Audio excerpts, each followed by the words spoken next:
ទំនាក់ទំនងរវាងសាសនាអ៊ីស្លាមនិងសាសនាកាតូលិកសាសនាអ៊ីស្លាមនិងសាសនារ៉ូម៉ាំងកាតូលិកអាចនិយាយបានថាមានឫសគល់ដូចគ្នាសាសនាអ៊ីស្លាមគឺជាឫសកែវមួយដោយពួកកាតូលិកដែរមួយនៅឆ្នាំ570មហាម៉ាត់បានចាប់កំណើតនៅភូមិមេខានៃប្រទេសសាអូឌីអារ៉ាប៊ី2នៅឆ្នាំ610មហាម៉ាត់បានឃើញការជាក់ស្ដែងមួយហើយត្រូវប្អូនថ្លៃប្រុសដែលជាសង្ឃកាតូលិកបានកាត់ស្រាយនៃឲ្យព្រមទាំងបានកត់ត្រាអត្ថន័យទាំងនោះទុកជាគម្ពីរកូរ៉ាន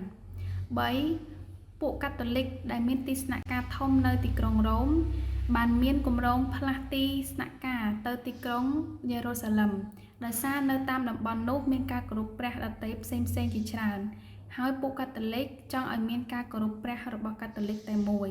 4ហេតុនេះពួកគេក៏បានជ្រើសរើសមហាម៉ាត់ឲ្យធ្វើជាអ្នកបង្រួបបង្រួមសាសនៅទីនោះទាំងអស់ឲ្យមកជាសាសនាតែមួយតាមរយៈការផ្ដល់ជំនួយជាសម្ងាត់ដល់លោក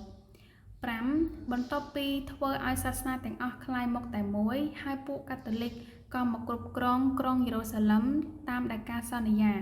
ប៉ុន្តែមហាម៉ាត់មិនបានប្រគល់ឲ្យតាមការសន្យាទេដែលជាហេតុធ្វើឲ្យមានសង្គ្រាមសាសនាកើតឡើងរហូតដល់8ដងនៅក្នុងសតវត្សទី11ដល់ទី13ក្នុងឆ្នាំ1096ដល់1291តែនៅក្នុងសង្គ្រាមនេះមិនមានភាគីខាងណាឈ្នះឬខាងណាចាញ់ទេព្រមទាំងមានការចរចាគ្នាមួយរយៈដោយសង្ឃកាតូលិកម្នាក់ឈ្មោះហ្វ្រន់ស៊ីស្កូទៅពួកអ៊ីស្លាមបានសាងសង់ព្រះវិហាររបស់ខ្លួននៅក្រុងយេរូសាឡឹមរហូតដល់សព្វថ្ងៃនេះ6នៅប្រទេសប៉ូទុយហ្គាល់មានទីក្រុងមួយឈ្មោះផាធីម៉ាដែលបានដាក់ឈ្មោះតាមកូនស្រីរបស់មហាម៉ាត់7ពួកអ៊ីស្លាមបានចែកជាពីរក្រុមគឺក្រុមនិកាយសាន់នីនិងនិកាយស៊ីយ៉ា